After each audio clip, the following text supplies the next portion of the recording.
I really want to make this formal. I'd rather not, but just because this way I can actually see you instead of. Okay, so anyway, so my background is in U.S. law, and in particular with immigration law and immigrants' rights, and so and especially from a constitutional perspective, and so that's where I'm coming from. And it's long troubled me that. That there's so many disciplines in this field who actually don't talk to each other, and even if they gather together in conferences, they don't necessarily read each other's literature. And so I'm trying to really think about, start with things I know in part one a little bit more than in where I end up in parts 3 and 4. So that's just kind of a confession about where this is coming from. I'm just going to go fairly quickly through it's almost like the bullet points of this talk, more to maybe remind you of what you didn't like about this paper than to actually convey its substance. Okay, the first part is really just about immigration law, civil rights, and it's really talking about how immigration laws kind of fit into a tradition of a civil rights tradition, and I think there's reasons for that. I mean, the one I think is most obvious is the long history of discrimination in immigration law and citizenship law. I think a lot of what's happened is that to the extent that civil rights framings tend to focus on, tend to assert rights based on some sense of belonging, seeking a rightful place in a nation state like the United States, it assumes some national belonging, and a lot of the history over the past couple generations has been to expand or to try to expand the group of people who can invoke civil rights. I mean, this is permanent residents, but also very importantly, the undocumented. That's a historical explanation for why things have developed the way they are. I think there's a more conceptual explanation or a philosophical explanation that's worth highlighting, which is that I think that a lot of the justifications for national borders in the first place are justifications that I think are familiar from people like Michael Walzer. That the justification is to do better than having 1,000 petty fortresses and instead having a just society inside the borders. And I think there's something about the invocation of civil rights by people who are undocumented, for example, sort of resonates with this idea of if we're going to have borders, we need to justify them as zones of justice, and if we're going to have zones of justice, they must include the undocumented, and then we can feel good about national borders. So that's kind of an ethic that I think this has played into. I'm just trying to be descriptive here of why this has happened. But the difficulty with this framing is that civil rights framework, assumes a border outside of which claims to national belonging are more attenuated, and I think that makes, especially with changing immigrant populations and changing sources of migration politics, makes the civil rights framing vulnerable when populations change, and it's easier for people who are skeptical or hostile to immigrants to propagate a narrative of outsider threat. So I think one of the issues that's come up is that if we look back even the invocation of national security threats, the idea that immigrants would bring the Ebola virus, which actually was I think a big campaign issue in the 2014 midterms. There's a vulnerability there in dealing with sort of migration more generally. That is, a different way to say this is I think a lot of the framing results from the fact that there's been a focus over the last generation on the undocumented in this country that's created a certain narrative, a different way of framing, and would it have been different had the migration politics in this country been different? I think it probably would have been.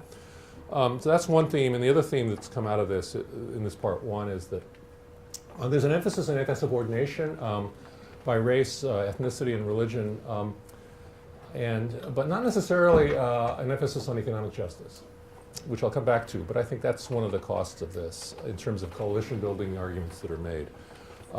So the major takeaway here in part one is nation-centered justice has a broad appeal, but it might be ill-suited to arrival of a large non-resident, non-citizen population for whom the connection with the United States, it might be based on colonialism, it might be based on economic subordination, but not necessarily because they're in the country and living here for a long period of time without status. Okay, that's part one. So then the question is, what else can we do? And I think a lot of the move has been to resort to the other main pillar of immigration law, which is refugee law, or main pillar of migration law, which is refugee law. And I think the paper talks about there's a core distinction in migration law since World War II that's treated refugees more generously. It's, in a sense, a traditional counterpart to the nation-centered system of justice, and I think that I think refugee protection arose as an exception to national sovereignty, but it's also as an exception, and in some ways it was intended to preserve national sovereignty by creating only a narrow exception. And so we have a refugee definition that's quite narrow as compared to the vast flows of forced migrants around the world. And of course the reality is that migrants do not divide neatly into refugees and all others. And so what happens? So refugee law and immigration law are trying to do this work of managing or responding to migration. And but refugee law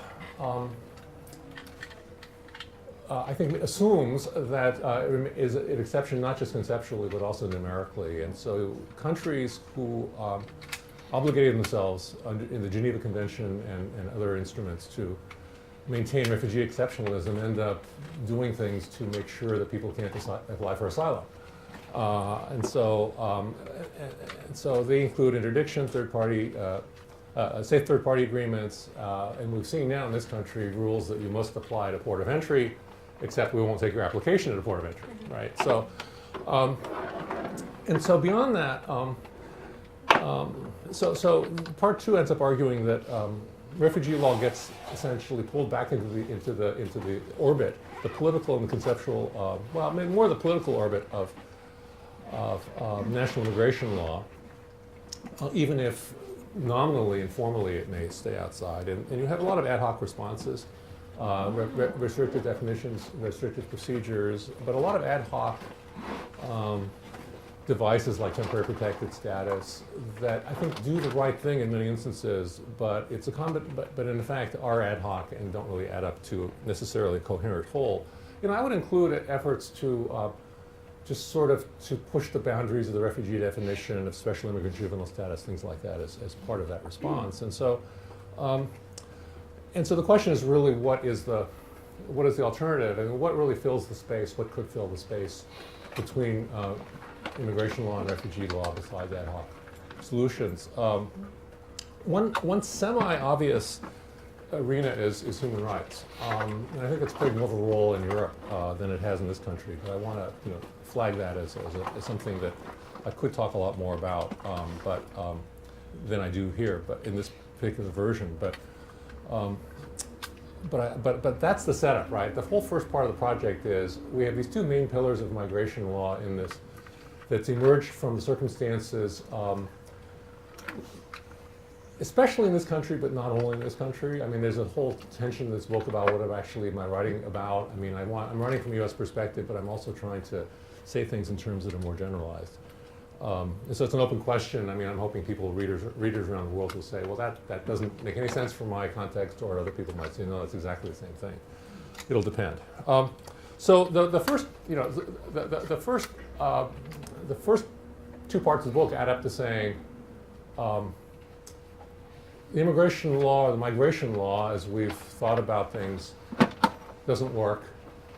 It doesn't fit circumstances. It's conceptually inadequate, and we're putting band-aids on everything, so let's think about this more. And that's where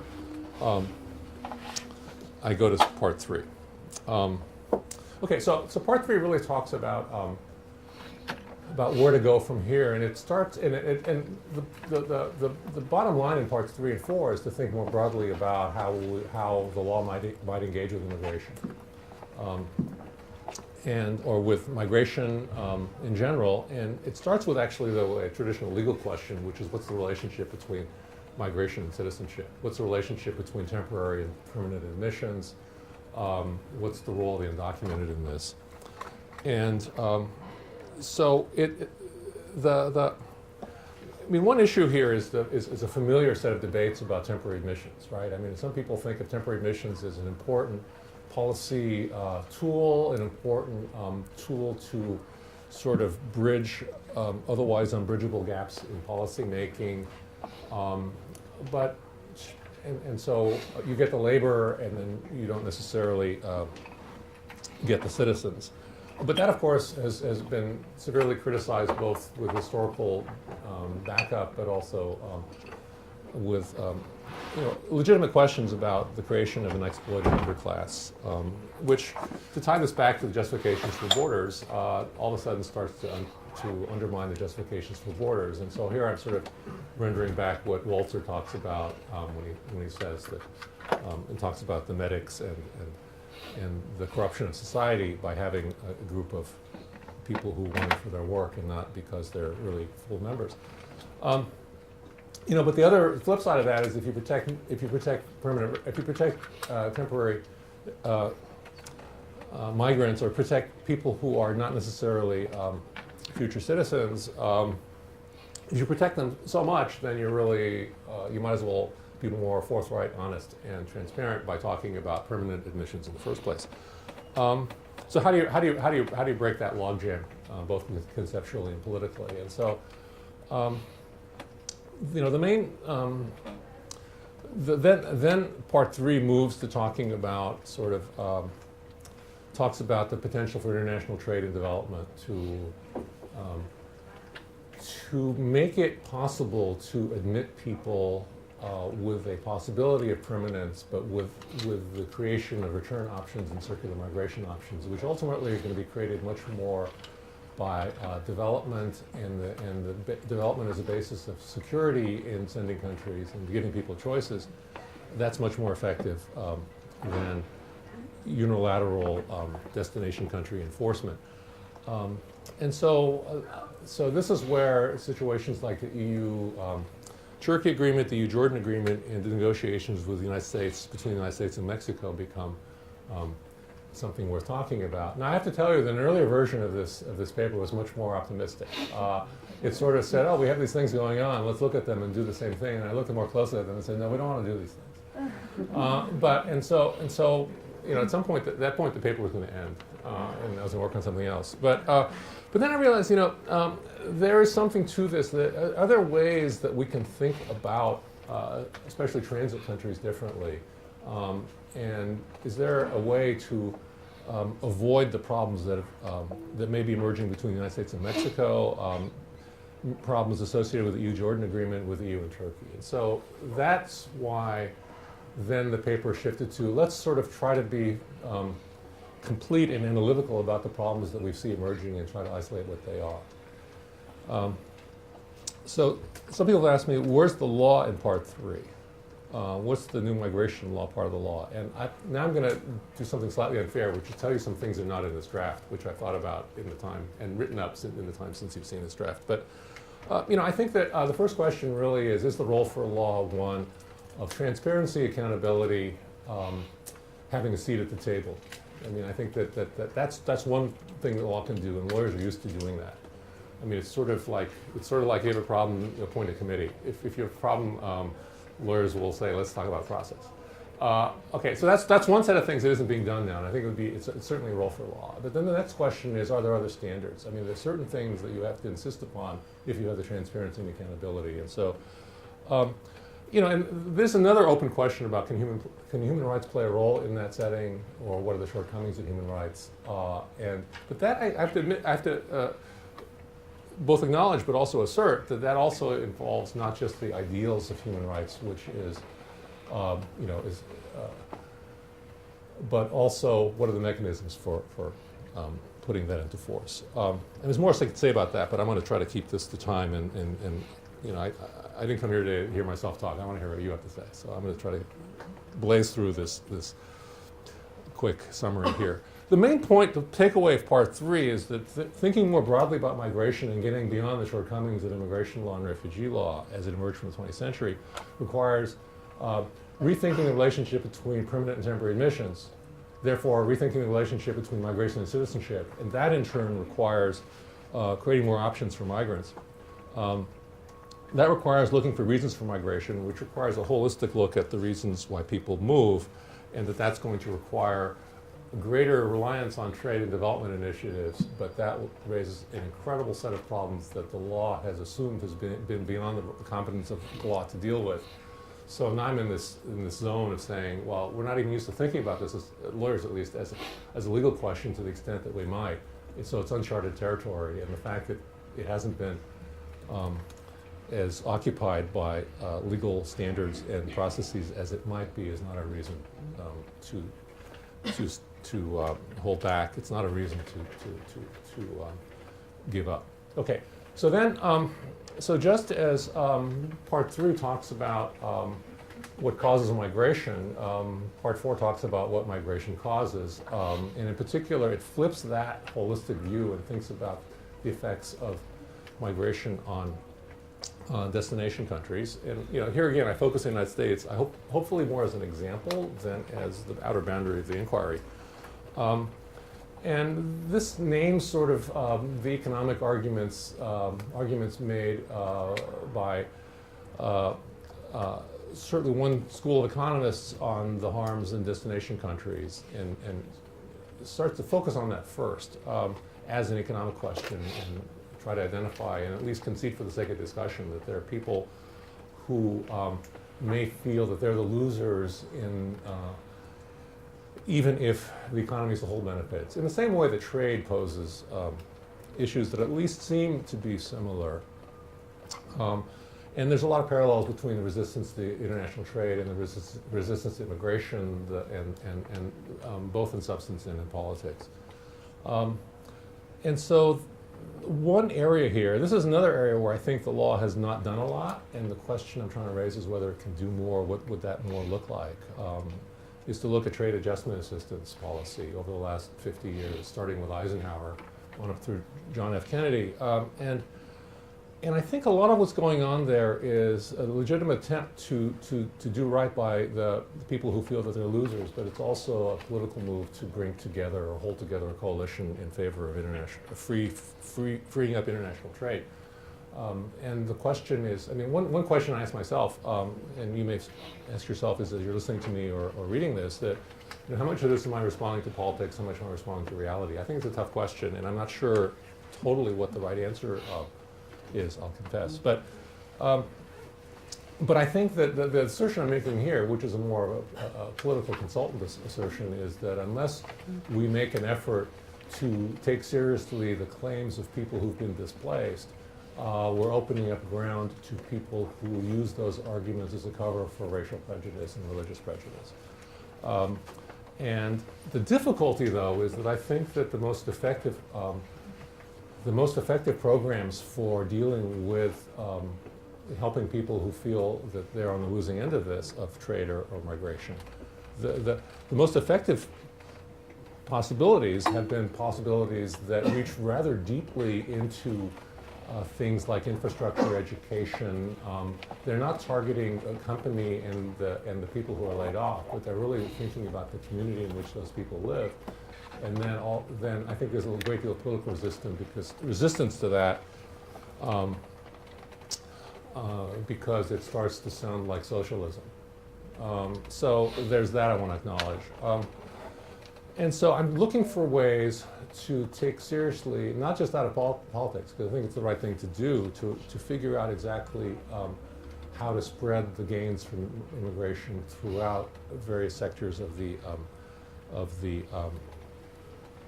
destination countries. I think that there's a section in there talking about the relationship of various parts of the African American community and sort of arguments sort of speaking in that voice on various aspects of immigration, and how a lot of this depends on whether skepticism of immigration is articulated as a civil rights question or as an economic question. And I think there's a lot of intervention to be made. I think that intervention has been forestalled by, and this is the full circle part of the paper, I think the civil rights framing by neglecting economic justice may have laid the groundwork for immigration racism by making it easier for people who are not just anxious about the economics, but actually more anxious about demographic and cultural change and linguistic change. I think that the civil rights framing may have had the significant unintended consequence of ceding the ground of economic justice, which then allows economic justice to be used in ways that actually undercut the civil rights framing in the first place. I just hit 20 minutes and 2 seconds. So this is, and I was thinking about this. Yeah, this is kind of a crazy project in some ways, right? It sort of looks like the research agenda that I will probably take the next 30 years to do. But it's really intended to be a roadmap. I mean, I think that especially as we get even into part 2, definitely into part 3, part 4, I'm writing about things that I have been avoiding for a long time. I mean, this book represents my confrontation with issues that are in part 2, part 3, part 4 that I've been avoiding, and I've always had the feeling that these are the things I really need to talk about because those are the things that really matter, not all the stuff that I've ever written about before. But it's also why I hope this is a good discussion in this conference, because I think that I can tell there are a lot of people in this room who know a lot more about different pieces of this. So my job is to just draw the map and hope that it gets filled in by a lot of other people, including you. So thanks. I'm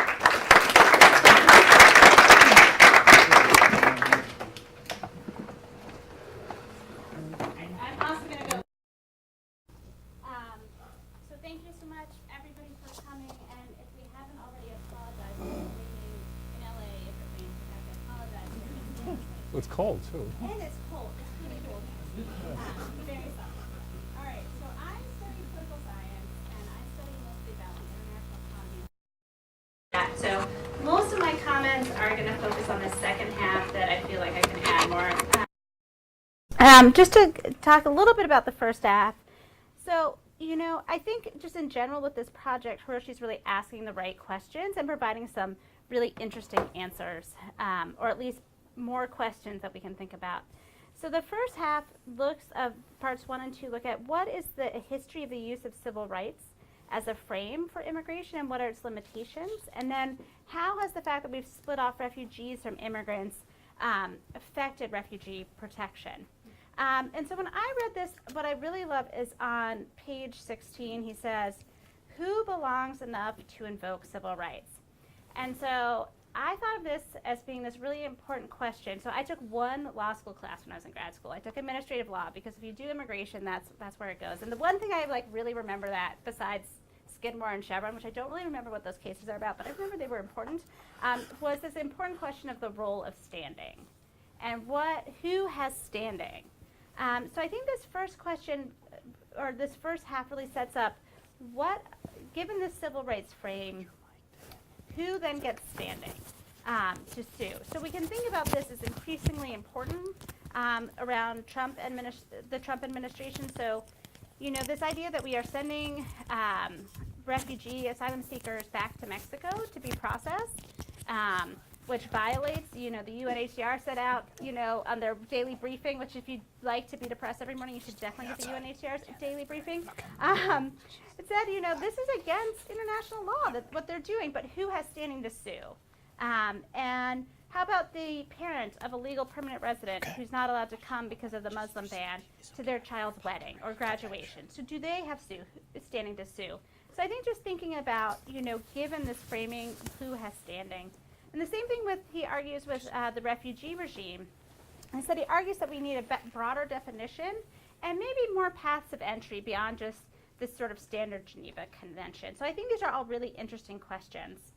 So I'm going to move on to talk a little bit more about part 3 because it's one, the topics are ones that I know better. So the question for part 3 is taking this realization that many people who are migrants at least say before they leave, I want to come back. I don't want to be a permanent migrant. I'm going for a while to go make more money to support my family or to get out of this terrible situation, but I want to go home. And how can we build a better immigration system that recognizes that many people do not want to migrate permanently, but that once they get to their destination, they might create ties in their new land where they are. That means that they do want to stay permanently. And so Hiroshi's answer here is that maybe we should increase temporary admissions, but make sure there's some sort of path to permanent residence citizenship, and then make home better for those who want to migrate in the first place, so that they, maybe people won't want to migrate as much and that more people will want to return. So this question about making home better is something we've talked a lot, in political science for a long time, especially when we think about foreign aid and the role of trade. So first, just thinking about development aid, we're not even sure if this works, guys. Like, we've spent a lot of money trying to develop countries, doing aid projects, increasingly trying to measure their effectiveness, but we still don't really know that aid is going to work. And it could just be the case, like, maybe we just haven't spent enough money on aid, because everybody trots out, like, oh, the Marshall Plan, or like, look at rebuilding Japan and Germany. We spent a lot of money, but then you look at how much money we've spent in Afghanistan or Iraq and think about what a mess those two countries still are, and how we haven't created, we've been in Afghanistan for what now, almost 18 years. We spent a huge amount of money, and yet we're not very far from where we were when we invaded Afghanistan. So we don't really know how to do this. A second issue that Michael Clemens, who's at the Center for Global Development, and other economists have pointed out recently, is that in the we might have different short-run and long-run effects. So we could even think about what happened with NAFTA. So with NAFTA was tried out, okay, if we do NAFTA, Mexico will develop and they won't send in as many immigrants, which I think is maybe sort of true now. But if we think about, especially in the 90s, there was huge disruptions to the economy of Mexico, especially the rural economy, that sent a lot of people then into the United States for work because they didn't have work otherwise. So you always have this short term, are we sort of unleashing the poverty trap by creating more development, versus in the long term, will this actually stop flows? That doesn't mean we shouldn't do it, but we should be more cognizant of the fact that increasing aid might actually increase flows in the short run. Then there's the question of if we don't massively increase the aid budget, and we're focusing aid on places with high migration, are we taking aid away from the places that need it most? So right now we have a lot of aid projects, both the United States and Europe have a lot of aid projects targeted at sub-Saharan Africa. And granted, especially sub-Saharan Africans are especially going to Europe now, but they're not coming to the United States. So if the US was to shift our portfolio, we'd be shifting it to Central America and Latin America, which might not be a bad thing, not saying that those countries are great or don't need our help, but we might then be taking it away from countries in sub-Saharan Africa who maybe have a greater claim because they have more people who are living on less than $1 a day, and those sorts of questions. My other concern would be who gets the aid projects. So if we're focusing it on people who might migrate, are we then spending more money on trying to keep young men and give young men opportunities within countries rather than spending it on women or children who maybe deserve it more, especially if we think about like historic injustices? So we need to think a little bit about whether or not this would lead to aid diversion. Then finally, one thing that I thought was interesting was that there was nothing about political development. It was all sort of focused on economic development. And while maybe scholars of the 60s thought economic development, if countries just develop, they will democratize, we now know that development actually usually helps autocrats and doesn't particularly necessarily lead to political development. So we should think a little bit about the political development. And again, this might be short-term versus long-term. Short-term, if we're supporting pro-democracy groups in various countries, that might actually destabilize the countries and lead to refugee flows in the short term, but might be really good in the long run. A second thing point that Hiroshi brings up is like this idea that there needs to be more international agreements between states. And one concern that he has is that about the exploitation done in the name of the United States or in the EU with these sorts of migrant agreements. So you can think about all of the abuses that are going on in detention centers in Libya right now that are basically being done in the name of the EU, as the EU gives the Libyan government, whatever that is, whatever warlords they're funding, money to keep people from coming to Europe. So then this is where I think we could get back to the law question is, does he envision a world where people would be able to sue the US government for violation of human rights done in these sorts of projects? And here, this is something I don't know, but I thought, what happens with like when US soldiers who are based in foreign countries get into trouble. There's all sorts of fights about whether those soldiers get tried in national courts or through the military courts. But is there something that, is there something in that sort of law that we could pull in of like how people could get redress? Or was there something that happened like when the U.S. occupied Japan and Germany after World War II that, again, we could think about pulling into allowing people to say, hey, these abuses are going down in this program, and being able to sue. So in general, I'm sort of skeptical about the possibility of using international law and treaties, but maybe we can find sort of skilled partnerships, like again, Michael Clemens has argued should happen in this compact for global migration. So I like this idea, not surprising since I wrote a book on trade and migration, that to think about more about trade and how trade liberalization has worked and what has made it so successful.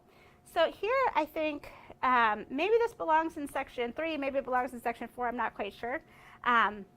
We could talk a little bit more about the institutions that have made trade liberalization very successful. So for those of you who are not deep trade scholars, prior to the 1930s, what used to happen is the Republicans would come into office, jack up tariffs to a really high rate, because that helped please their constituents who were manufacturers who were not internationally competitive. And then the Democrats would come in and drop the rates back down because they tended to represent agriculture that was really internationally competitive. So you had this ping pong. And so what the Democrats did in 1934 is say, we're going to move tariffs away from having it just done by Congress, even though Congress still has the authority under the Constitution to do it, and instead move it to the president in hopes that the president has more of the sense of the national interest in mind. It also can hide what industries were on the chopping block until the end. It had this reciprocal nature that we were only going to allow openness if other states allowed openness, which helped bring exporters in because exporters wanted a greater access to other markets. And it helped bring in the national security concerns, especially after World War II with communism. Lots of people thought we needed open trade to stabilize Europe and Japan so they wouldn't become communists. So that was one institutional reform, was to move trade from Congress to the president, and then Congress would just vote up or down. The second one was, of course, the GATT, which became the WTO. And the main pillars have been most favored nation, which basically said if you gave openness to one country, you had to give it to everybody else. National treatment, which says everybody's goods have to be treated the way your own country's goods are given, and market access. So I think we could apply some of these to migration. In many ways, Congress has already informally abdicated migration to the president. The fact that there's been very limited congressional action since at least 96, but if you think even further back about like really doing immigration law has really not been since 1990. And you can think about this, that in some ways it worked for liberalization to some extent under Obama with DACA and DAPA. It got these questions away from vulnerable Congress people, brought in sort of this national interest that we don't want these kids and these people to be undocumented forever. But just like trade, it relies on the president having good intentions. So just like President Trump has put up lots of tariffs and started trade wars that were probably bad for the national interests, I don't think we want President Trump really doing as much as he wants to do on immigration. And so instead, if we are going to do some sort of abdication or institutional reform where we gave more authority to the president, I think we'd have to think that there needs to be many more safeguards in the system, because it's one thing, to some extent hurt businesses. Yes, that's people's livelihoods, but that's not people's lives. And so, I think there would need to be more safeguards than even what we have in trade. We could also think about whether there should be a world migration organization and what this would look like. Hiroshi already sort of talks about this in the sense of like national treatment in part 3A of it, where he talks about allowing people to be treated fairly and not become an underclass. But then there's this question of like, should we have most favored nation treatment? So if we open the door to farm workers from El Salvador, should we have to open the door to farm workers everywhere? And then importantly, who would be the exporters in this analogy? Who would be the ones, what are the interests we can bring in, the pro-immigration interests that we can bring in? And then we'll quickly go through part 4. So here the contention is, even though migrants probably really don't hurt U.S. workers, economically many think that they do, and trying to connect this to broader issues of economic justice, civil rights, and globalization. So in political science, there's been this long literature that goes back to John Gerard Ruggie on embedded liberalism. And the idea was that states were able to, after World War II, able to better open up their economies to globalization when they had larger safety nets. Because we know that opening up to global economies makes people's jobs more insecure and makes things a little bit more uncertain, but having a broader safety net helped increase support for globalization and trade. So you still see this today where like people in Germany have way higher support of trade than people in the United States, in part because they have this much bigger social safety net. So if they lose their job to trade, they know they already have this sort of training that Hiroshi was talking about. They already have that sort of infrastructure in place. So Hiroshi argues that the U.S. is abandoned if we ever really had these principles. And I think just to highlight, he mentioned quickly TAA, trade adjustment assistance. I think he should be a little clear about the problems with it up front and what we should have instead. He mentions a little bit about the effects of immigration on the Treasury. He makes this point when he talks about jobs, that maybe it's not immigration per se, but it's the way our markets are structured, the fact that we have low unionization rates that are a problem, not the market. Here I would say with the Treasury, I think he can make the same point. It's not necessarily the fact that lots of immigrant kids are in some locations that make them a burden. It's the fact that we fund schools on local taxes, which is a problem for all sorts of reasons. But another one is this immigration reason, and that if we could basically trade money from the federal government more to deal with these local issues, I think that would solve that problem. And then finally, I think the most difficult question that we all get to is, how do we deal with the non-economic anxiety that immigration brings up? So it provokes, of course we know it provokes sentiment that's kind of only somewhat related to the economics. But we have to think about today, increasingly we have two groups.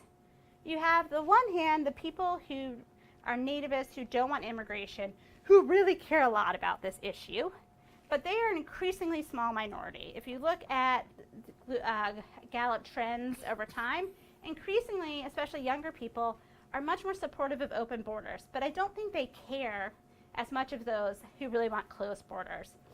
So the question then is, how do we motivate that larger sentiment?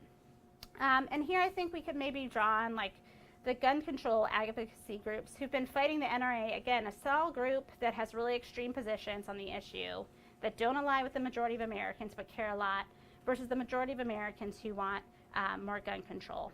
So we can think about, this sort of ties back to Hiroshi's question of who belongs enough, but who belongs enough to get us to care about them? So dreamers, we think we cared a lot about, but what about their parents? What about refugees or outside the country? What about just generally poor people? Can we get people to care? And Hiroshi suggests that by increasing economic justice, we might be able to get people to be less nativist, which I think is probably true. Judy Goldstein and I looked at opinions on immigration during the Great Recession, and we found that people who suffered more economic anxiety became more nativist. So I think, we could probably get a lot of people to move. Stephen Miller, never going to get him to move, but he's a lost cause, and maybe we just shouldn't care about people like Stephen Miller. I think that's a fair thing to think about. And then I think by invoking economic justice as a civil rights frame, getting back to the politics, which is what I know better, we know that African Americans increasingly support immigration due to concerns over sort of linked fate, or the fact that discrimination against one group might lead to discrimination against all groups. So if we offer minorities more economic justice in general, there might be even more support. And then I think you could finally end the conclusion with going back to thinking about the two pillars of human rights. So of course, human rights always had the civil and political pillar, but also the economic and social pillar. And if you think back to the African American civil rights movement of the 60s, after the Voting Rights Act and the Civil Rights Act, King and other leaders really move towards economic and social justice, but were stymied at the time. In part, this was due to our American culture that, like, we're going to pull ourselves up by our bootstraps. Maybe it's due to welfare chauvinism, like we don't want to share with people of different groups. But, you know, I think perhaps this moment we're seeing increasing support for a larger welfare state, just like after the Great Depression. Economic justice is back to the fore. People are like, yeah, AOC's plan to tax those billionaires sounds like a great idea. So perhaps this is a moment in which we can push justice both for immigrants and for those who would like to migrate, but also push a more economic justice in general.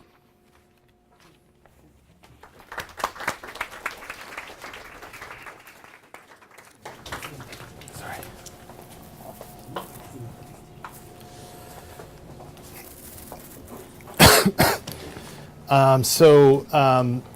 I wanted to thank Roger for including me on this panel. I am an emerging immigration scholar, so I really appreciate being a part of this conference. I write on a bunch of different things, on legal professions, social movements, but I feel like an emerging immigration scholar. So it's a great privilege to be on this plenary panel. And I also have to say that it's like so amazing for me to be able to comment on Hiroshi's work. He's one of my heroes in the legal academy, and so every time I look up at a faculty meeting and I see he's there, or a conference or a panel, I just sort of thank my good fortune. I appreciate my good fortune for being in his proximity. I want to do, I'm going to do, let me tell you what I intend to do and try to do quickly and efficiently so that we can get to open discussion. So the first thing I'm going to do is largely stipulate to sections 1 and 2, parts 1 and 2 of Hiroshi's paper. And then really kind of retell sections 3 and 4 through a more critical lens that I hope Hiroshi appreciates. And then finally talk about what I think is missing from this narrative, or this set of narratives, that partly has already existed and partly is a projection of the future, partly picking up on where Maggie just left off with regard to the promise of, kind of abolitionist, democratic socialist, other kinds of approaches to foundational problems that I think we all should pay some attention to and incorporate into our work.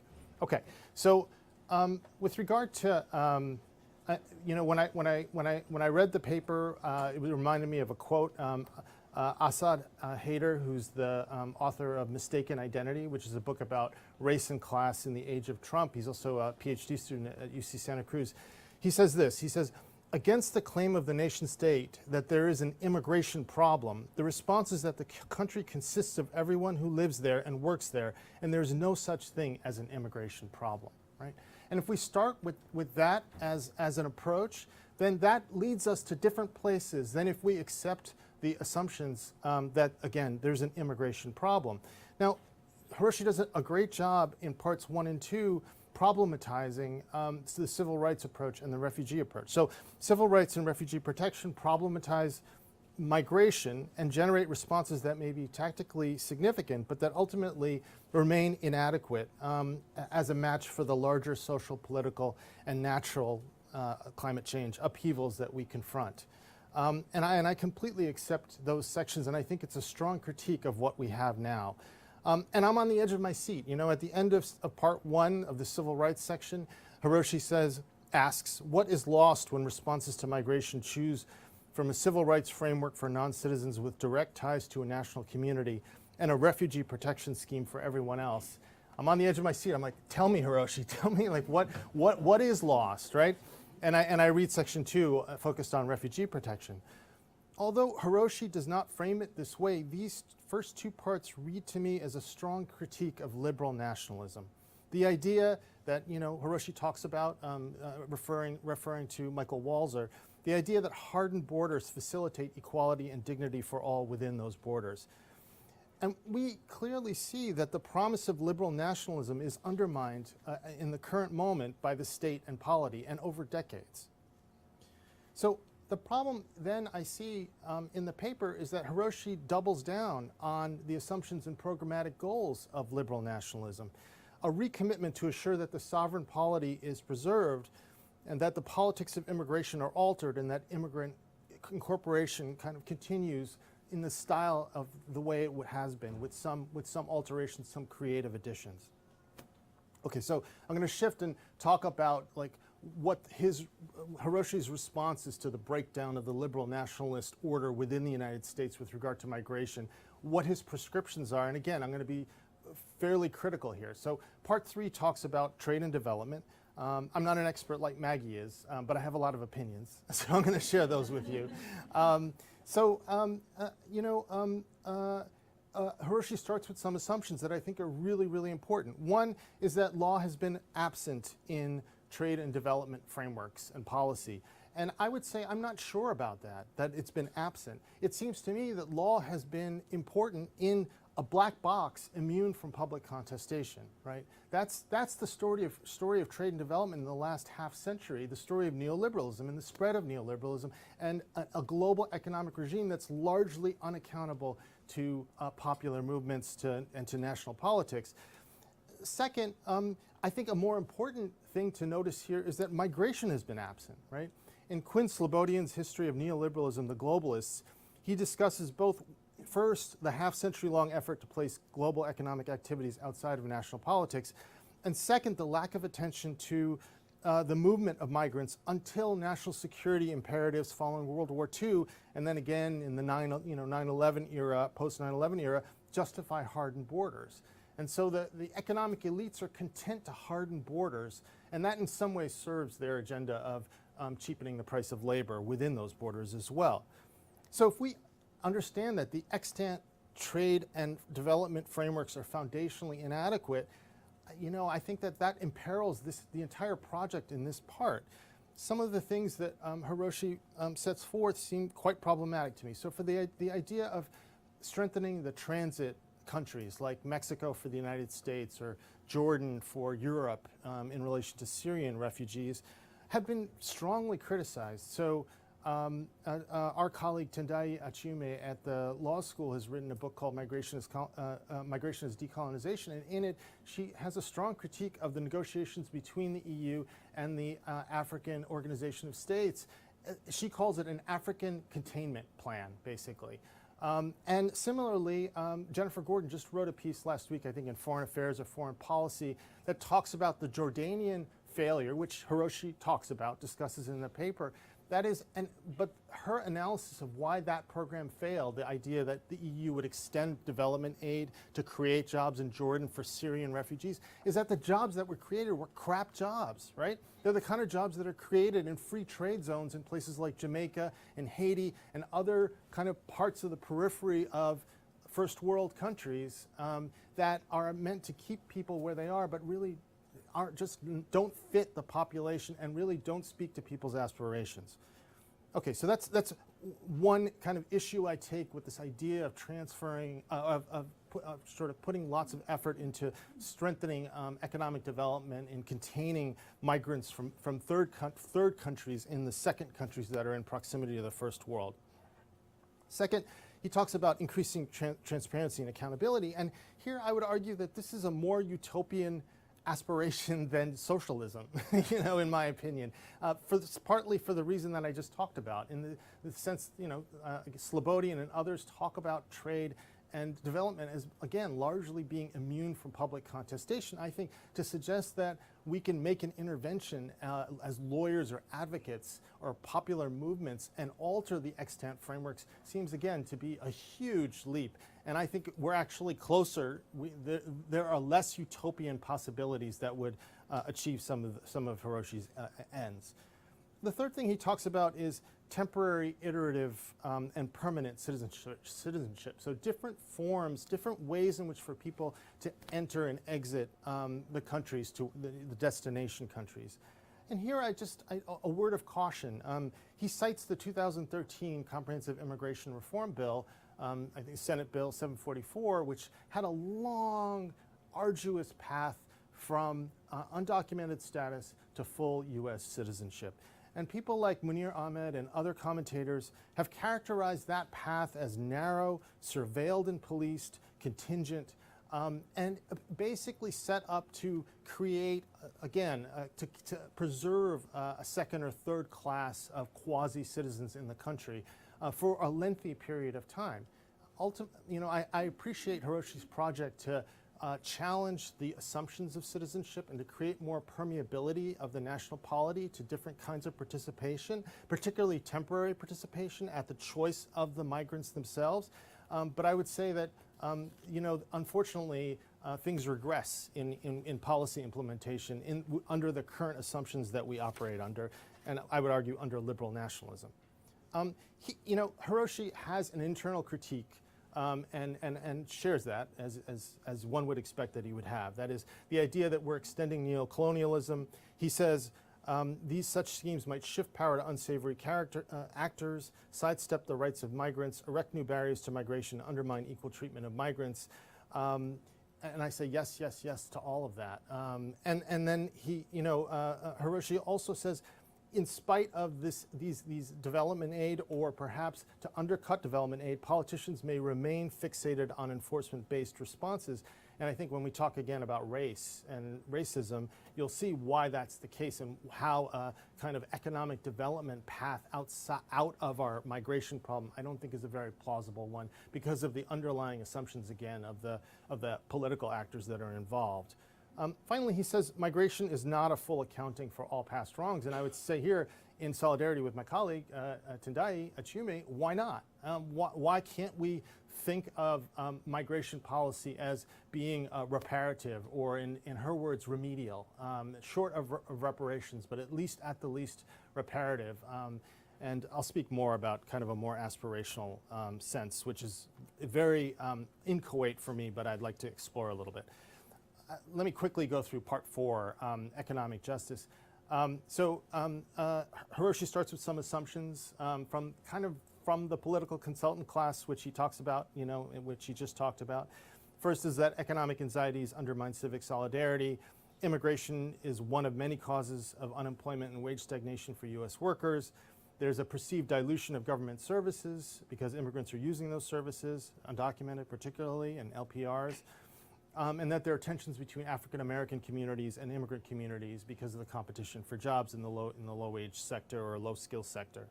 And then he has this sentence: politically pragmatic responses start by assuming that these concerns have substance, then examine available options to see what they require. And Hiroshi repeated that. He talked about kind of looking at things from a political consultant lens.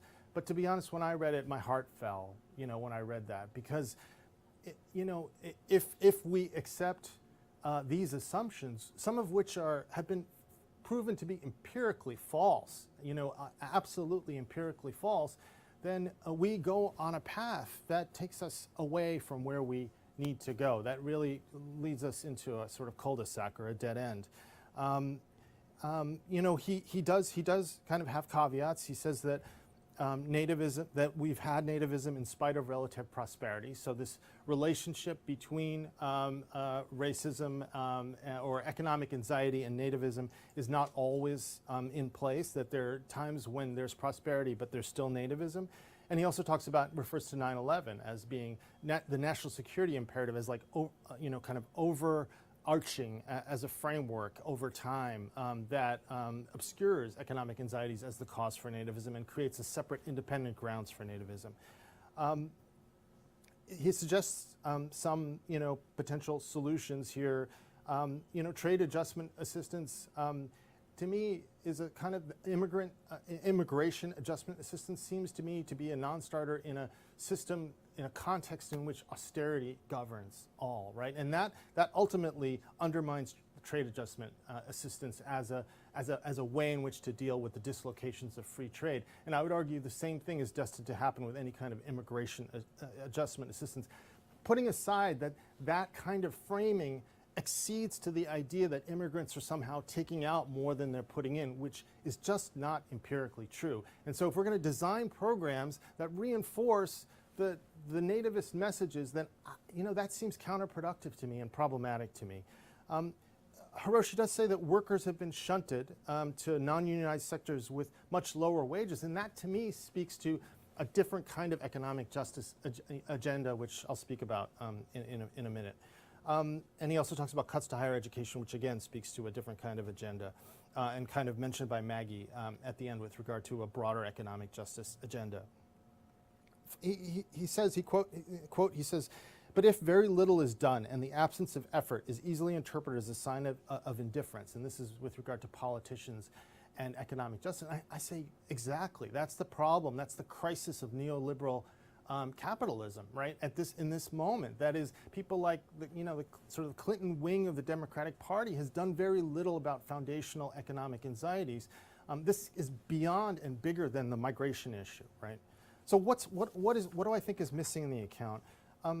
The story about social movements is a subtext in the article or in the paper, and it's described as kind of anemic social movement alliances that are focused on racial and religious equality but blind to economic justice. Right? That's kind of the story that's being told, and anemic is my word, not Hiroshi's word.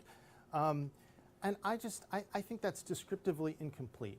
In the last 20 years, there have been two threads of activism on the ground amongst in sort of immigrant organizing contexts. So first is raising labor standards and protecting collective action, very much an economic justice agenda on behalf of immigrants and native workers, right? All workers in particular workplaces, a kind of almost universal approach to labor standards. And second is the degradation and abolishment of enforcement capacity, right? So with regard to the first, raising labor standards and protecting collective action, groups like the National Day Labor Organizing Network, the National Domestic Workers Alliance, the Restaurant Opportunity Center, the National Guest Workers Alliance, the National Black Workers Center Network have allied with progressive unions in the AFL-CIO and the Change to Win coalitions, and they have agitated and organized and done direct actions for higher labor standards. They've used litigation, legislation, policy. Fight for 15 basically comes out of a worker-center methodology, an immigrant worker-center methodology, and includes both immigrant and native people of color, African-American workers in workplaces. It has been strikingly successful across the country. The second strand in this thread is the protection of collective action, the building of collective countervailing power by workers. I just spoke with J.J. Rosenbaum from the National Guest Workers Alliance for another project, and she said one of our foundational approaches in the work that we did on behalf of guest workers was that participation in organizing and campaign development would lead to status. So they fought for U visas on the basis of labor violations. They did concerted deportation defense. She said she did like 25% of class action, participants' deportation defense, right? They were doing a class action to get back wages, and at the same time, JJ herself was representing like hundreds of workers, basically, in their deportation proceedings to stave off deportation. So it's that kind of commitment that tried to strengthen participation and countervailing power. Another thing, that the organizing groups that I mentioned have backed is something called the Power Act. That is to expand anti-retaliation provisions. It was introduced in 2015, and it's going to come back again in this Congress, and it's going to come back again in 2020 when it can get through. And the idea here, again, is to protect collective action. And these are efforts that have been made by immigrants and immigrant worker centers working in collaboration with other organizations and formations. In terms of the other thread, degrading and abolishing enforcement capacity, the groups here are National Day Labor Organizing Network again. They're one of my favorites. They spun off Not One More, which then eventually evolved into Mi Gente, which I'll talk about more in 30 seconds. The New Orleans Worker Center for Racial and Economic Justice, the California Immigrant Youth Justice Alliance, National Immigrant Youth Alliance.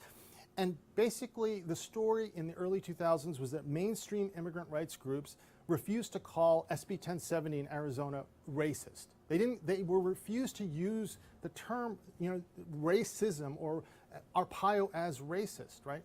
And so the groups that Hiroshi argues are advancing the civil rights regime are actually the ones that are loath to bring race to the surface. And it's these kind of recessive groups that put race on the agenda. But they do it in a careful and interesting way, not as an example of identity politics to use anti-discrimination provisions, although they want to do that tactically to get some wins. But they do it because they're trying to build a racial analysis that creates solidarities. So they talk about criminalization across color lines. Again, not based in a fundamental belief in anti-discrimination laws and the efficacy of anti-discrimination laws, but in their strategic deployment to get certain ends that they need. The other thing worth mentioning here is that in the undocumented youth movement of the 2000s that led to DACA and other wins, there was a great leadership of LGBTQ activists, so queer, for example, that sort of across the country in locally and nationally. And so there were intersectional identitarian kind of activists that were advancing the campaign to degrade and abolish enforcement capacity. Okay, so the larger issue here, it seems to me, is that there's movement ideation that needs to be taken into account by scholars, by all scholars, not just Hiroshi, but by all of us. So Mi Gente, for example, has a policy platform. I mentioned it last time I was in this room, which is, basically divest and reinvest, decriminalize internally, demilitarize at the border, and do strategic community reinvestment projects using that money that you save from those decriminalization and demilitarization efforts. The idea here is that it's abolitionist, not civil rights, right? Fight the school to prison pipeline, over-policing, mass incarceration. And it's, yes, democratic socialist, not neoliberal trade and development. The fight is against austerity and corporate welfare, right? The larger fight. And the idea is to address economic anxiety without conceding that migration causes economic harm.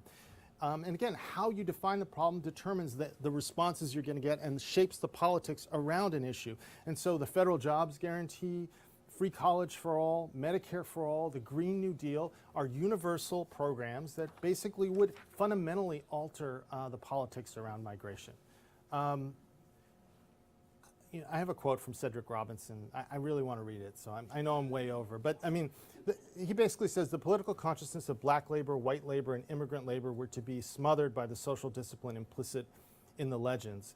Complemented by the terror of state militias, company police, and security agents, the persistent threats of immigration controls, the swelling tanks of reserve labor, racialism was reattired so that it might once again take its place among the inventory of labor disciplines. And he's writing about the post-bellum period in the United States, but he describes a set of conditions that appear to me to have persisted through the 20th century and into the 21st century.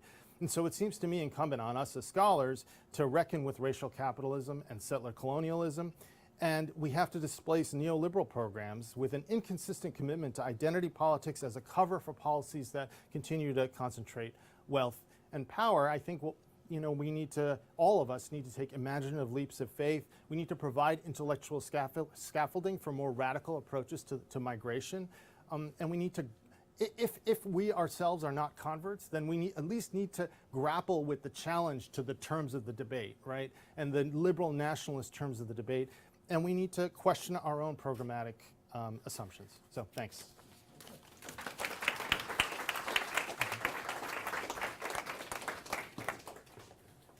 Okay, we have 35 minutes, so maybe we start with questions, comments from the audience. Yes, and we'll collect 3 questions, I guess, and then we'll go to respond. Stephanie, go ahead. Yeah, so I was wondering about your thoughts on how do states choose to define its territorial jurisdiction of their borders differently depending on the context. For strategic purposes, for example, when states deny the extraterritorial application of human rights, claim that refugees have not entered their territory and are not responsible for them, effectively rationalizing refugee pushback policies, for example, in the EU and in the US.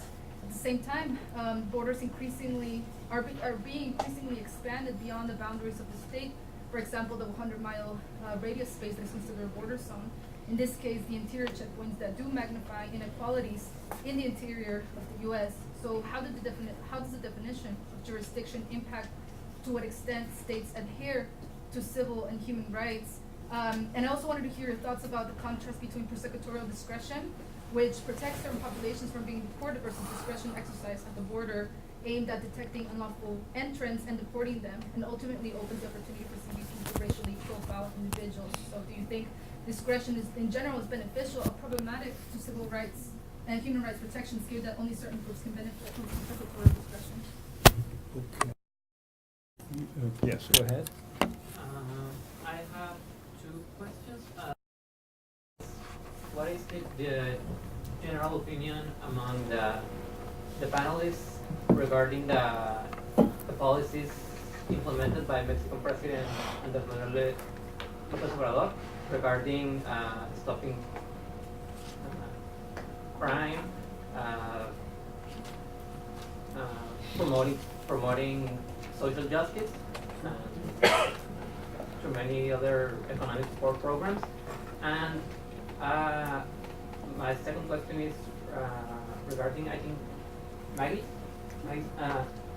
You mentioned, you talked about the difference between the Marshall Plan and NAFTA regarding American investment in foreign countries. I'm not very versed in economics, but I read a book by Eric Reiner regarding the differences between those systems were regarding the implementation of stronger welfare protections instead of radical open markets. I was wondering if you considered that perspective, or what could you add to that? Questions, comments? All right. Why don't you respond, and then we can pick up on these. You mean? Well, wow. Yeah, I mean, these are great comments. I mean, they're really very fundamental. And then I'll want to say something about that, Sure, and then of course. respond to these questions, and then see what more conversation we can have. Yeah, I mean, I think a lot of academic work or writing or any form of expression is kind of an exercise in multiple personality, right? So I think as I was sort of, as I was listening to Maggie and Samir, I was thinking, yeah, I agree with a lot of this, even though it goes to the core of what I'm even doing this whole project. And so then I'm trying to figure out, well, what exactly is going on there. And by the way, I'm skipping over some things that I think where especially when things get read back to me that I wrote, I realize, well, I didn't quite mean that, but I can see why it could be read that way. But I'm going to skip over those things because I don't think that most of the comments went to those things. Yeah, I mean, I think that I think this whole project, and this is maybe true for a lot of migration scholarship, raises this question of the balance between the utopian and the realistic. That's one axis or one set of dimension. That's one dimension I'm really struggling with. Another is the question of how much does this amount to a critique of liberal nationalism? I mean, I think it's a very fair reading of the whole paper. I mean, I could have easily written a different end to part 3 and a different end to part 4 that was a complete teardown, and that drew that conclusion. And this is and so what you're seeing here to some extent is this mixture, which, maybe I just can't help it, but it's the mixture of seeing facts on the ground and then wanting to think that there's a pony somewhere, but in fact, there's really just a pile of, and so I realized that. I mean, it could have turned another way, and so it makes me realize it's one of those movies where the audience gets to choose the conclusion, and so that's why I think both of you are quite right in suggesting that one could take these things in a very different way. You could take it as a critique of liberal nationalism. You could take it as a critique of the whole project of development as being so freighted with so many other agendas that you'll never get anywhere. And so to some extent, I mean, there is an incorrigible optimism that may be kind of crazy. Now, let me step back from that. I mean, that's kind of a meta comment to the meta comment, but let me make a meta comment, which is that I'm trying to figure out what this place is, what the purpose of this whole project is. It's a roadmap, right? It's supposed to be. There was a version when it was the compass, but this is really more of a roadmap. And I'm actually trying to create a framework for people to think about the work they're doing and to kind of position their work, whether it's in one discipline or another, or whether it's in one issue or another. I think the contribution of this project is to pull together many different questions that other people have talked about, but not, I think, thought enough about how it relates to other projects that other people are doing. And so what I took away from your comments was to be more open about my concerns and not say, well, I have these concerns, but let's move on and talk about all the good stuff. I think I need to be much more forthright about how this could be a critique of liberal nationalism, that development may not work, but still I would feel that I would give some bit of a traction mat for people who argue for improvement in smaller scale. That's sort of a reflection on what this project is about. I can go on about that, but I'm going to stop there on that meta level of because I feel like that would inform any specific critiques. You know, yeah, sure, the development, has these issues. I do think that the time question is super important. I think that a lot of this is a question of how long what is the angle of the bending of the arc here? Is it almost a straight line, or is there really an arc to it? And I think that's, but I want to identify, that's an example of something I want to identify for people to think about that hasn't been identified even. So in some sense, one question I have is, does it really matter if this is a tear down of liberal nationalism or not? Does it really matter if this is a critique of development or the role of the trade? Okay, so that's kind of a general thing. I'm going to stop on the meta because there's just so much. And maybe that triggers more sort of interventions, really reflections, stated or unstated on your own, everyone's work in this room. But let me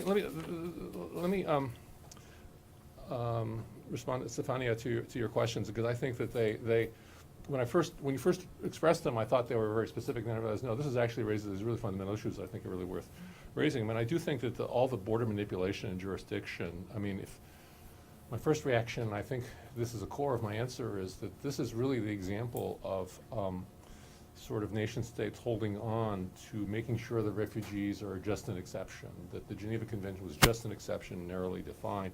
I think there's a whole bodies of law that are about that. I mean, everything from remaining in Mexico to interdiction of Haitians to really trying to limit the boundaries. I mean, the United States has a history, of course, of exercising power in domains where it doesn't accept the regulation of law, right? I mean, that's really what the spread of economic power, but restricted application of the Constitution. So I think your discretion point is similar to that, because in the same way that there's manipulation outside in the areas I described in trying to cabin refugee policy and refugee protection, make sure that not that many people get it. And that's really a lot of part two. I think the same thing happens inside this country. I think that we create the law, but the law is really the exercise of discretion, but it's a lawless zone in the same way that outside the jurisdiction of the Constitution is a lawless zone. And so what happens really here, I think in immigration enforcement, or immigration as is implemented, is that the law says one thing and enforcement is another. But it's not just enforcement, right? It's also which applications for naturalization get approved and which ones just languish on someone's desk for months or even years. And so I think that I think those are two, in some senses, examples of the problem I'm trying to describe. That said, I think that a lot of the pushback against those, the resistance against those, have been, advocates have reached for kind of the frame that makes the most sense. I mean, Samir, you put it nicely that there's just kind of like you reach for the tactical thing, but you're not really thinking in the larger. You had an elegant way to put it, which I'm going to get from you later. But so in some sense, the lack of jurisdiction, or the lack of reach of the Constitution, and the exercise of discretion are precisely the kind of things that are really tempting to attack in civil rights terms, and then you lose the bigger,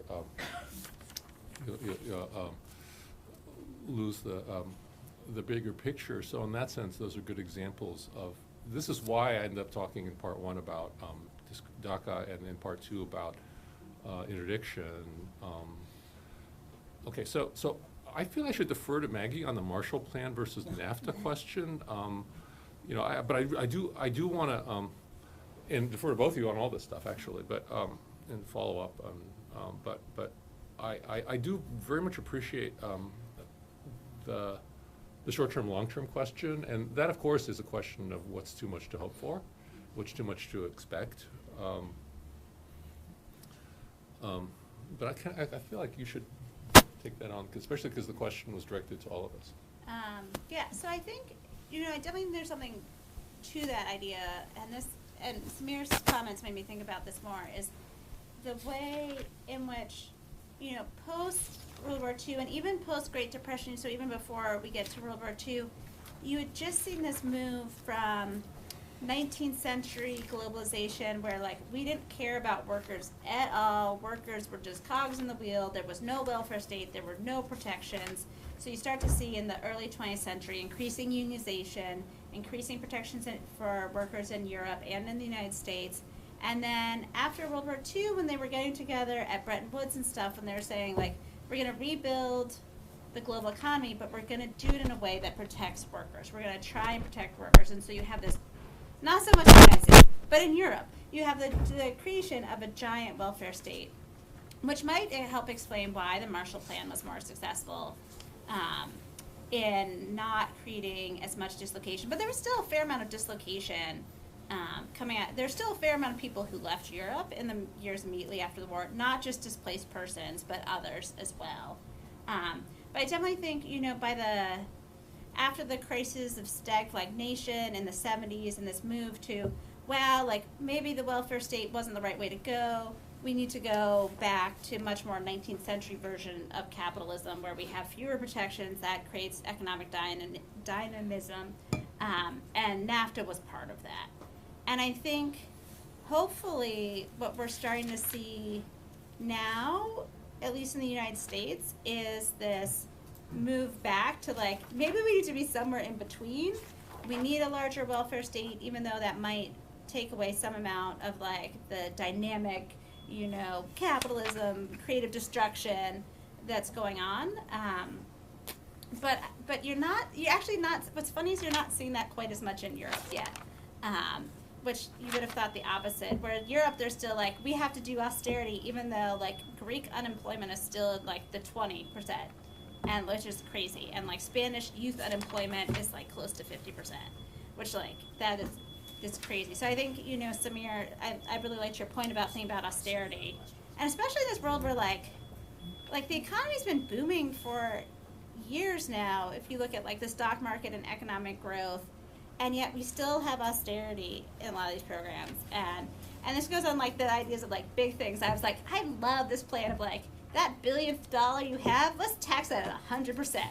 Nobody should be a billionaire. I would even cut that back. Nobody should have $500 million. That's ridiculous, So I think that could be part of it, and gets at sort of this comment. And then Hiroshi, Stephanie's point that I just wanted to bring up to you, thinking about detention, is if we're thinking about a roadmap and the civil rights framework, how is the fact that so much of immigration law is in the administrative state and not in the regular legal framework a problem? And is that something that you want to address? Is that something we should be addressing? Because if you think about it, the not having right to a lawyer, not having the same safeguards, having administrative judges. I have a friend who got all of the asylum data for the last 10 years, who shows that yeah, it really is the case in El Paso that the judges are way worse, and are gonna knock your case down no matter what. Yeah, it helps if you have a lawyer, but even then your percentage isn't high versus in San Francisco. So is that something that you're thinking about? Because I think that seems so important to those of us who sit in a non-legal view of this is really weird that this just isn't part of the regular legal framework. You want to jump in on any of this? I mean, I have to say I want to hear more from people, so I don't want to. I mean, just quickly in reaction to that. I mean, there's the criminal legal system. There's other, both Article 3 and then state and local courts. And so, the way I think about them is poor people's courts, housing court, and poor people's courts look the same, across subject areas. And so that's what I fear about a big effort by lawyers or law professors or legal scholars to try to push kind of more formalization that it's all about political power that basically configures the structure. But that's kind of it's a little nihilist, or whatever. I mean, we need to be constructive. There has to be some alternative to the status quo. I'm not sure that's it. That's my opinion. Some questions. Yeah. Those questions are not answered. You didn't get your answer. Yeah, I think So the criminal, yeah. about López Obrador. Yeah, I'm not sure what exactly you're referring to. Yeah. Or maybe I was some- asking about how does the members of the panel feel regarding the policies of President Andrés Manuel López Obrador in Mexico regarding his treatment of Central American migrants and his plans to stop to prevent the necessity of migration towards the United States. Do you think they could work? Okay, no, okay, I'm sorry, because, first of all, you did ask that question. I thought you were referring to something else, which I knew I didn't understand, but now I think that you're in a zone where I can, say something maybe you guys want to say something too. I mean, I do think that this is, this creates a situation where you could have a replication of some of the problems we've seen in other situations, the transit country, the third country, right? I mean, I think this situation where you could have something like EU Jordan, you could have something like Turkey, it could be the outsourcing of border control and the outsourcing of all kinds of things, including lack of access to the asylum system. And so that'd be one way to interpret it. My sense is, I don't know, really very much about sort of the transition to a new presidency in Mexico and what the politics of that are. I'm trying to figure out exactly what position, part of it is what position, what he can argue for, and what is the scope of what he wants in these negotiations. I think he's in a position of certain degree of strength, but also in a situation of possibly structural weakness. And so I think that this is a pivotal moment, or a moment meaning like a period of 6 months or so, or a year, where I think it could turn into something that's very regressive or not. I mean, that's kind of I don't know this future type of an answer, but I do think it's exactly the right question. And I think it's the question that gets replicated if we were to if all these countries are looking at other, certainly transit states. If you want anything to that. It's hard for me to distinguish. I know it's distinguishable, and Hiroshi does it in his paper, but between what Australia does and what the United States is seeking to do in terms of pushing out the border and keeping people in contained places, whether through a third country, through another country, or through island detention camps, which is what Australia maintains. I know it's more complex than that with regard to Mexico, but it again just to me, again, what people on the ground, the organizations and movement organizations and church organizations created shelters, on the route through Mexico for caravans. I mean, that to me is what, free passage, safe from violence, safe from trafficking, safe from susceptibility to cartels. Like, that seems to me to be the responsibility of nation states, right, to protect people as they go through them, even if they don't have status, the formal status in that country. And so that the idea of I know this is the way it's going to go down. This is a negotiation between the Trump administration and AMLO with regard to and how Mexico can take advantage of their strategic position to get some concessions from Trump. But it feels to me like there's something more foundational, that needs to come into play beyond the power play between countries. Okay, other questions? Yes. I'm curious about how you will get all this information about you in your book. If the kind of if you make interviews or you are looking for another papers, and how will you boil all this information, because I think it's very complex, have many items that you are looking for, and I'm really curious in how you will get to that point. Jake has his hand up over on the left. Okay, other Is Jake questions? on the left? Yes. This is for Samir, and maybe it's kind of a little detailed question, but I'm interested about your framing of the so-called alt-labor groups, the National Domestic Workers Alliance, Avalon, ROC, in relation to the traditional unions. Personally, I'm interested in this because I'm a former union organizer, became a political scientist. I've worked with both traditional unions and these alt-labor groups in both careers, and I feel like you do have a somewhat optimistic perspective of this, which is that the alliance between these two are evidence of, I don't know, either increasing creativity, relevance, wokeness of traditional unions. I think you'd also see it in a different way too, which it could be evidence of the desperation of lowering of expectations of traditional unions in terms of being simply unable to organize many groups of the new economy, such as domestic workers, in traditional ways. For all the heat that Fight for 15 has created, it still has not produced a comprehensive contract, a collective bargaining agreement for fast food workers in the U.S. So I guess the question is, should we see this as evidence of a resurgent labor movement, or should we see it as just more evidence of the continued decline? The questions? Yes, Jeff. Yes, I just wanted to add something too. What's your name? No, Alberto. Alberto, yeah. He said about AMLO's policy in Mexico. And what I find really interesting about it is that it seems to be, to me, to be very much, often we think about the transit country policy in terms of a world systems framework where the destination country is putting pressure on the transit country to kind of implement those sort of policies. And I'm not an expert in like what's happening right now in Mexico, Mexican government, but I find it interesting that it seems like the way it's described in the news is that it's Mexico's new government's own policy, and Washington's watching it with interest.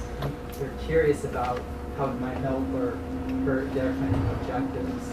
And so I think, because the way the panelists kind of responded to it, kind of seems like it's this kind of world systems framework, but I'm interested in how you think about that. Like countries have their own policies. I also think of when we talk about development aid, China's One Belt One Road program, which is kind of like its own Marshall Plan, Africa, Latin America, and to the extent that these aren't like these transit countries aren't necessarily deferring to the metropole countries, but to deal with migration from the peripheral countries, but it's actually often their own autonomous policies, which may, as Hiroshi mentioned, have those problems or not. And it's just understanding that actually policy is actually emerging kind of indigenously from the transit country that makes you think differently about sort of policy. Okay, I'm going to respond to those. So how am I going to finish this? I'm not finishing it, you're finishing it. I mean, the point of this project is to start a conversation, right? It's to start a conversation about, and get people to talk to each other and raise the questions that are the questions we're answering. And that's why I honestly don't know if this is tear down liberal nationalism or not. I mean, it kind of is and it kind of isn't, right? And but if that's not the way you take it, it's also a roadmap to try to figure out how to get something better. And so, I mean, it's kind of a flip answer, but it's also the honest one, which is that I know that even in the parts that I feel I know something about, like part one, I mean, Samir's comment about how, well, wait a minute, you're looking at this in a certain way, and you're kind of not looking at these other social movements. I mean, that's absolutely right. In that sense, you should withdraw your stipulation to part one. because part one really only looks a certain way. So I mean, this is part of the project here, and I think that a lot of this project is about sort of instigating conversations and research in multiple different disciplines and to get people to talk to each other. Because I'm also struck as I sort of think about this in different places around the world. There was some of you may know the name or even met him in the past. He's passed away. Is Myron Weiner, who's a political scientist, and he told me once, you can tell how the country feels about migration by who shows up at migration conferences. You know, he's basically complaining in the United States there are too many lawyers, but that in Germany it was demographers, and in Japan it's labor economists. And so I wanted to get that conversation going. So in that sense, I'm not going to finish this project in a way, but I do want to fill it out into a book form, and I do want it to be and just as an authorial confession, one of the problems with this book is that it addresses things that I wish I knew more about. And so I'm trying to find the sweet spot where I say enough to make it sound like I know something about it, but not purport to be an expert on many of these things. Now, that gets me actually something I wanted to say in relation to the social movement question. I actually realized that, Samir, as you were saying this about social movements, that a lot of this is written as someone who has taught a course called immigration law and taught a course called immigrants' rights. And I might have written it very differently if I taught a course called labor law. And that's your point, right? I mean, in other words, like, this is civil rights in a certain way because I've grown up in some sense in a certain movement and with a certain bunch of people who thought of themselves as the successors to the people who went to Mississippi in 1966, right? And there's a whole other movement. It raises this question, the third question here, about sort of efficacy and that kind of thing. And it was interesting that, I mean, maybe you're too optimistic, right, in that sense. But I'm saying, I also realize that that's the critique of part one as well. One thing I want to say, Jake, when you were talking about, I think part of the point of this project is to identify all the ways that the Mexico-U.S. negotiations could go, and to kind of, as if, I mean, I think about who's the audience for this project, and some of it's this room, and sort of like, here's kind of, an agenda you should sort of think about. But the other is to sort of say, well, if you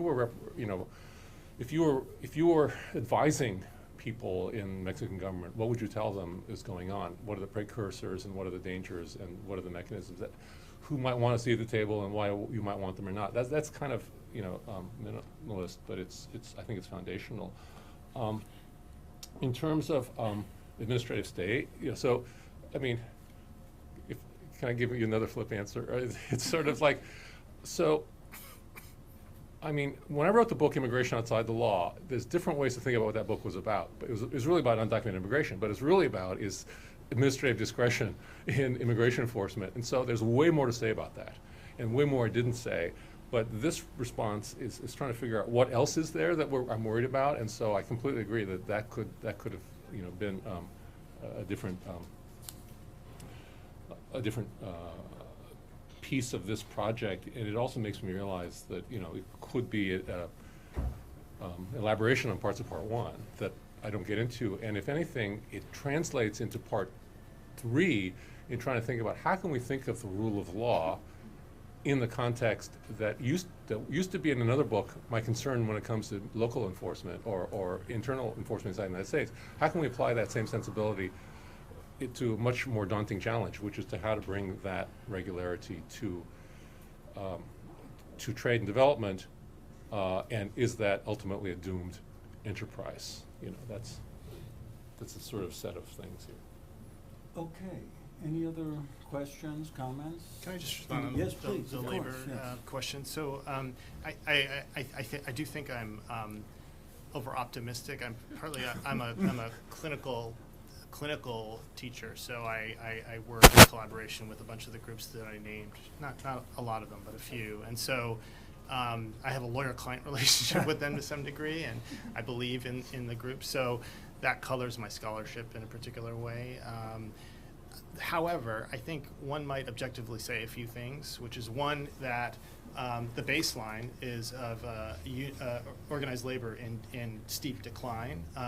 And what has managed to happen in the last 15 years is that the immigrant worker centers have very cleverly been managed to create alliances to redeploy extant union power, particularly in Washington, D.C., in ways that were really kind of unpredicted and really surprising, right? So, for example, for DACA and against comprehensive immigration reform, when that was going down in flames, against secure communities, right? These are things that were thought to be unwinnable fights at the grassroots and in Washington, D.C., and the sort of creative alliances between immigrant worker centers who had the base with union power in Washington, D.C. really created some wins there. So that's one thing I think this empirically happened. Two, that there are increases in employment standards. So New York State increased their minimum wage in particular sectors because of Fight for 15. So yes, there's no national contract that binds franchisees